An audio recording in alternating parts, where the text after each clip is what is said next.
Hey guys, Team Schoolyard here, just me, just RJ, just Quaggerman today, and before we start, I'd like to apologize for the long hiatus of nothing but fighting game content, but we're back with Yu-Gi-Oh content, and we're gonna try to stay this way for a while, I am, and this is just me today, because I just woke up and I was up all night changing my deck to make this video and for the upcoming event. So yeah, sorry for the hiatus, and back to your regularly scheduled Yu-Gi-Oh content. So today I've got a another deck profile for you.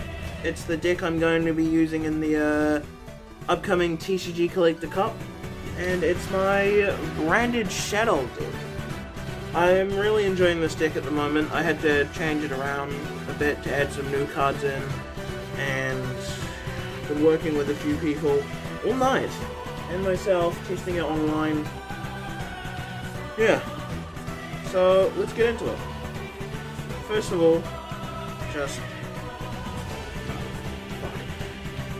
all, my branded package.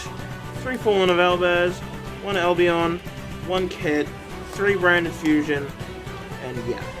This gets you in. This is just the basic package. Since it's more of a shadow focused deck, I wanted a small branded package. Albion gives you a draw or an extra body if you need it. Albaz is Albaz.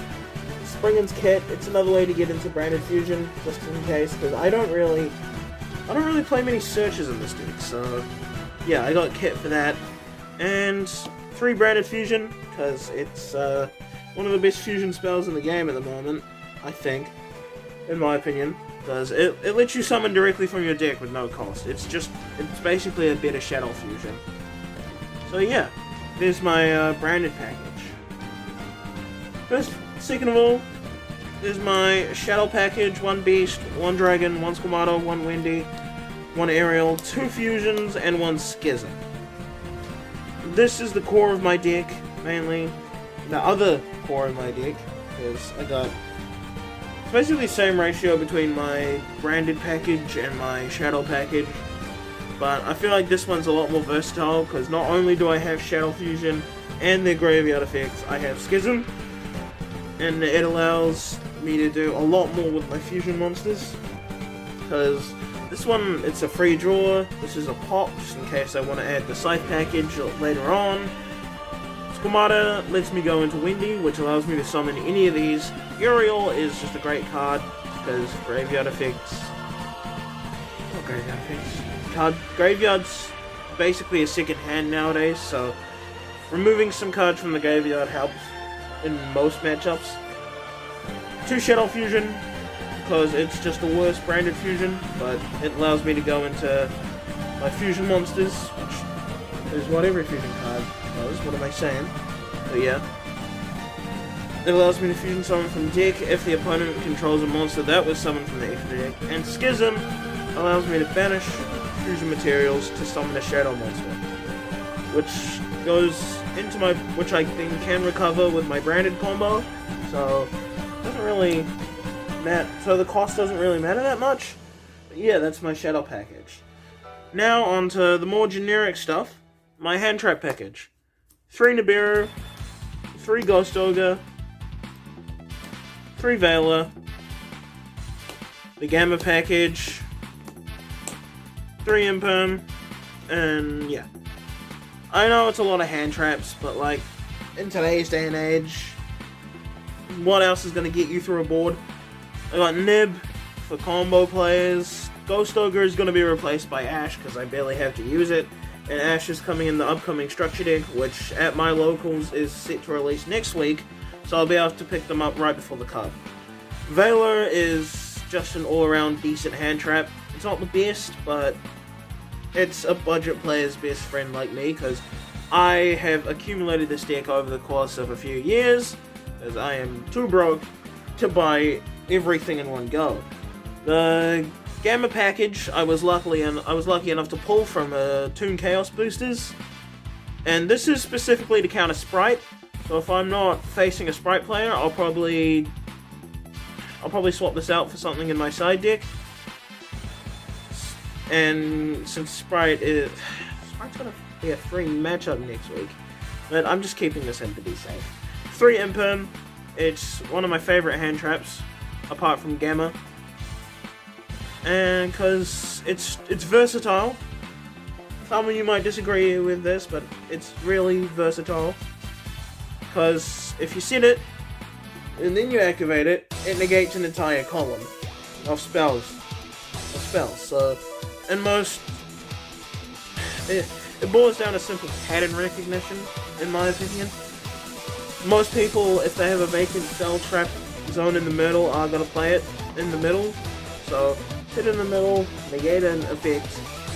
I might have the ability to trick my opponent. Speaking of tricking, Nibiru. I love it when I'm playing with my friends online, and I like to count their summons just to screw them over, play mental games, even when I don't have a nib in hand. It's hilarious. But yeah, that's my hand trap pack. Like I said, I'm changing the goes around for Ash next week. Yeah. Now, my generic spells.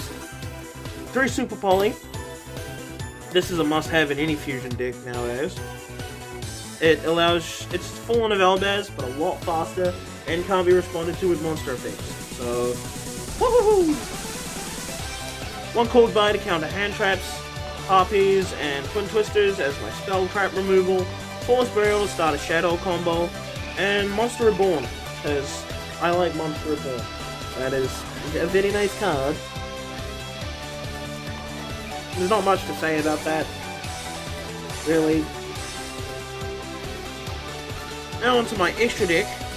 Now for my branded extra deck monsters, I'm playing 2 Mirror Jade, 2 Lubellion, 1 Albion, 1 Titaniklad, 1 Brigrand, which I'm probably going to switch out.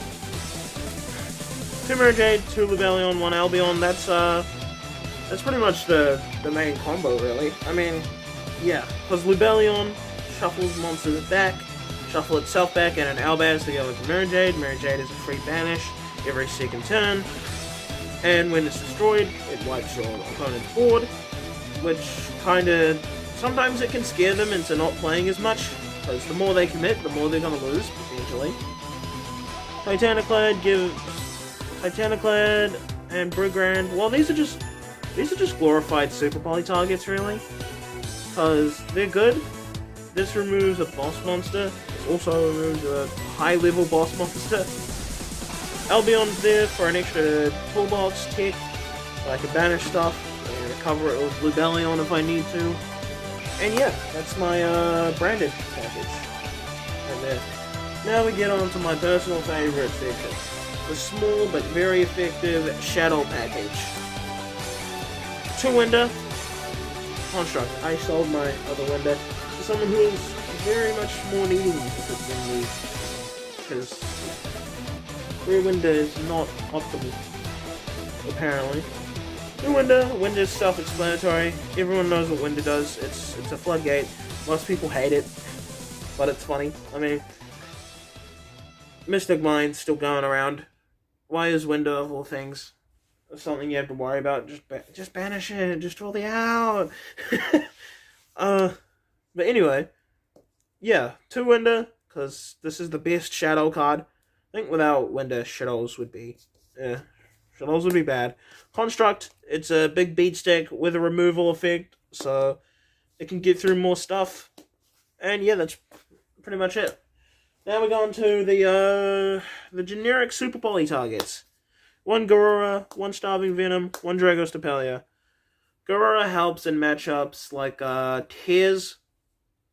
Not really, because Tears can still do stuff in the graveyard, but it's the thought that counts.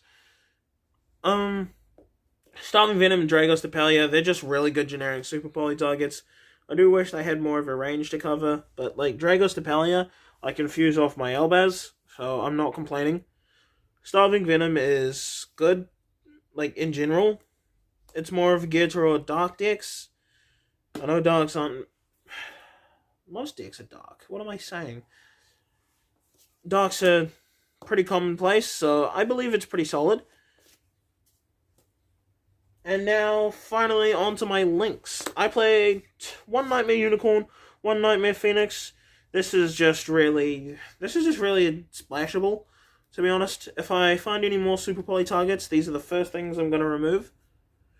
Or if I find a need to have a window, another window all the way. Woo!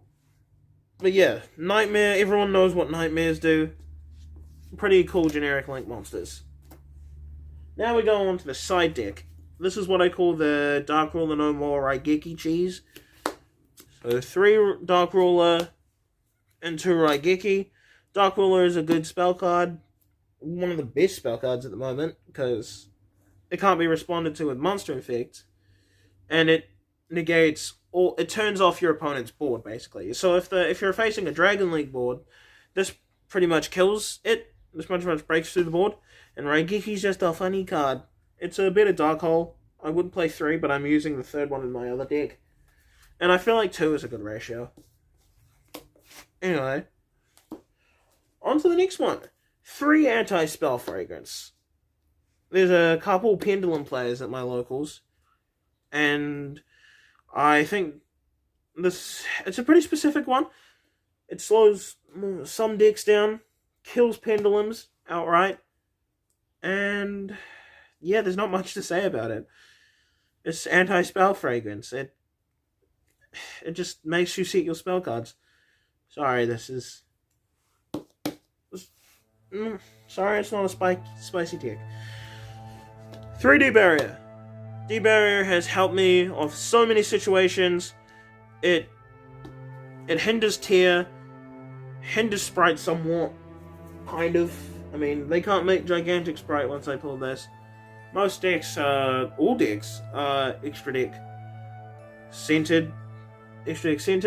So unless they're playing something like a dedicated Link deck, they're not getting past D-Barrier. Unless they have a negate, then that's sad. Woohoo! 3 Solemn Judgment.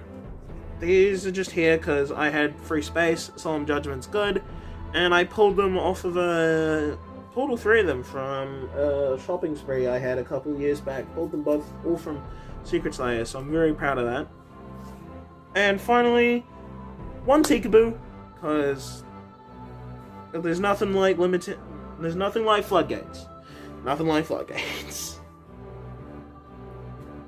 And yeah, that was my branded shadow deck that I will be using at the TCGCollector Cup. I hope to see, for my people in New Zealand, I hope to see you there, and everyone else, wish me luck, and if you're lucky, I will be recording some more stuff before the tournament, and if I can work something out, maybe during the tournament. So yeah, I hope you guys enjoyed the video. Like, comment, subscribe, and like I said, there's going to be a bunch more Yu-Gi-Oh! There's going to be a bunch more Yu-Gi-Oh! What am I saying? There's going to be a bunch more Yu-Gi-Oh! Content coming your way from this channel. Peace!